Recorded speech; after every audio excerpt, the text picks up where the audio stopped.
first and foremost, can you tell me what Spareable is, how it works, how you're reinventing the fight against hunger? Sure, I'll take that one. Spareable is an innovative mobile app and SaaS platform that enables food banks to take control of the supply and demand of their donations. It enables their donors to basically digitally donate and show them the impact of their donations. Now, the mobile app provides in-app purchasing and flexible volunteering for the donors. It provides food banks a modernized approach to hiring people and has at their disposal a pool of new generation volunteers.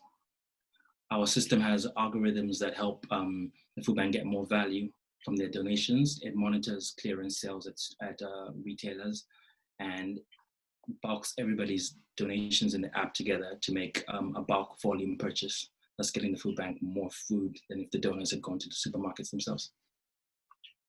Cool. Just to learn a little bit more about you both as founders, like what was the inspiration behind Spareable? What were your kind of respective routes into becoming Tech for Good founders? You want to go? For me, because as was it 2 years ago, I met Mazatano, and he was working on the project of the mobile app development, and it was interesting because I had to find out from him, and afterwards we volunteered, and I found out that this was a serious issue. I wasn't really aware of that until like later on when I was here in the UK, and it was surprising to me. And afterwards, it's just like, let's just do this, because he told me that he needed someone, obviously, help him going forward with the business. And it was something interesting because I always want to, make a change in the world, and I felt that this platform and this opportunity was going to give me that edge and that impact I was looking to make in this career. So with myself, it was after university, where I was studying computer science / business degree. It was a mixture of both at Newcastle University. I came across some research. We're doing some research, and I found out about food poverty in the UK. Initially, we were researching food waste, and then in that research, we found out about food poverty. So I decided to volunteer with one of the food banks that was close to where I lived, and see firsthand what this was about. It was shocking. I mean, a country like the UK to have such a problem. So it was during that volunteering that we saw that food banks were getting a lot of food coming in, but this food was sometimes a lot of what they already had and nothing of what they really needed. And I thought in this age of technology, next day delivery, online shopping, I think we could have come up with a solution that would get them exactly what they need and make them more efficient, basically. Abdul, I then later met Abdul, and I explained to him what I was doing. And when he came on board, he was great help, and we were able to get the platform from an idea created into the market, basically. Awesome. And so when you're dealing with food poverty, and it's obviously like it's a lot more widespread in the UK than people often think, and through Spareable and through the app, you provide a lot more kind of connection and almost like transparency between ordinary people and food banks. What are the kind of things you wish people really knew about food banks, food poverty, and I suppose the supply and demand of food for people who really need it at a certain moment? To be honest, we wish like people understood why food banks exist, because people don't understand why food banks came about, and they don't understand why people would have to use food banks, And for us, that's just amazing. The public and the general public have a very bad perception of why people use food banks. They probably think, or probably you're not managing your money well, or maybe you spent your money on something you're not meant to spend your money on, which is a bad image and is a bad perception. But research has shown that a lot of people actually go to food banks because of income not being able to cover costs, or having the benefits delayed or benefits changes. And it will shock you, like a lot of people, even people, 1 in 7 people in employment actually use food banks. Nurses, doctors, people in full-time employment, they do use food banks. It's just that people are not aware of this. Right. And as a company, as I understand, you're already revenue generating, got a very tight business model. What kind of like user numbers, donation figures, I suppose growth projections and stuff are you seeing at the moment? With the app, in regards to the app, we've had over 2,000 users right now. And these 2,000 users have been able to process or even donate £6,000, over £6,000. 16. Oh, sorry, £16,000 of donation, sorry. £16,000 of donation on our platform, which is amazing. Which is amazing. And what kind of like key milestones, both in the product and the user stuff, have you hit? And then what are like the next big steps for you? I think initially when we start up, like with every startup, you set your goals kind of small. So initially we were trying to get 1,000 people to download our app. We quickly did that within 4 months. About 4 months. Another goal of ours was to process at least £10,000 worth of food for vulnerable people. We quickly achieved that in about 6 months.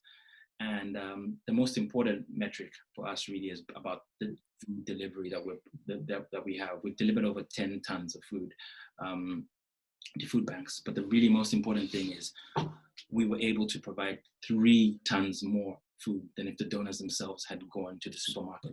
This is thanks to our leveraging the volume of the orders and getting bulk purchase discounts. So that was one of the key business operations that we do, and we're happy to quickly have proved that and achieved that. Cool, amazing. Now, you're dealing with food poverty, and I suppose the great thing is the better you do your job and the better that Spareable scales, the less of a problem there is to address. What does like success look like for Spareable, and like what kind of growth areas are there, ideally, say beyond providing food to food banks? I think we would love our donors to have a sense of community. We love our donors to see the impact of the donations they are making, the impact on hunger and food poverty. Currently, this just isn't there with the traditional means. People will donate, but they won't see the impact of what they're doing. So that's a key thing for us, to have our donors see that. And yes, there is scope beyond food banks. We recently onboarded a homelessness charity, and we're looking at ways to work with them and how our donors can provide impact in their space too. So what is your vision for addressing food poverty in the UK and beyond? Obviously, we're not naive to the fact that it takes more than food to end hunger. That's why we're working closely with the food banks to help them be more efficient. But not just that, we're trying to build a platform to help them spread awareness and be able to campaign to end the need for their existence, basically. And, just one slightly different question is about, you've got a big relaunch of the app coming up soon. How are you finding, say, the development of that? What kind of new functionalities and stuff are you bringing in? I think during the program, I can say we learned quite a lot throughout the program, and we're trying to implement some of the things we learned. New features, I could say, because initially when we made this app, what's been running all this time has been the MVP. So we made it just really just the essential things that the app should do. But now we're adding in more value add features. The ability to see your impact is more clear now. More methods of payments. I think we've added, before we only had card or PayPal. Now you can do Google Pay, and we're looking at more convenient ways that people can donate as well. All right. Likewise, we've added some new engagement tools and features just to make sure that our users are logged in the app and able to see and get as much information as they can about food poverty, hunger, and anything that the food banks would like their donors to know. So to whether someone's wearing, say, a hat of a potential donor or somebody potentially getting involved with Spareable, either as partner, employee, or investor, what are the ways that people can get involved and can help make Spareable a success?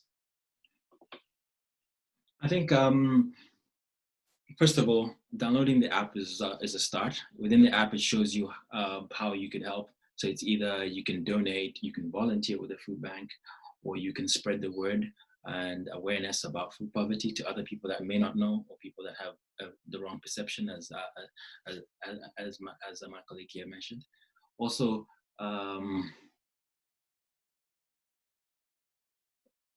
people wanting to help us achieve our goals and targets. We're also open to that. We'd love to hear from not just our users, but people within the space that may have some advice for us. We're always keen to learn more. Admittedly, it's not a space that we are 100% have knowledge about. Yeah, we're learning more from every food bank that we sign up. Awesome. Just one last question. You've just finished up 3 months intensive tech good program with Bethnal Green Ventures. Is there one kind of like takeaway, learning, or like piece of advice you can give on that? Also learning. I would say that the program reshaped my thinking. You know, like I said, I thought I knew that much about business, and even after I knew business very well, but now I think after finishing the program, what I've learned, it's changed my perspective, and it's made me I'll say a better person and a better businessman going forward.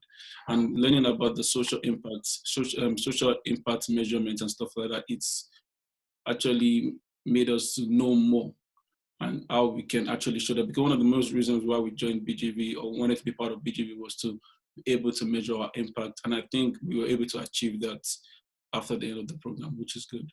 100% agree with him. It is the reason that we came to BGV, and we've learned a lot, and we now know how to express and show the impact. And we now learn so much on how we can deal with more organizations within this space, impact providing space. Astano and Abdul Ahmed, thank you so much for your time. It's been great chatting to you, and yeah, best of luck with everything. All right, thank you. Take care.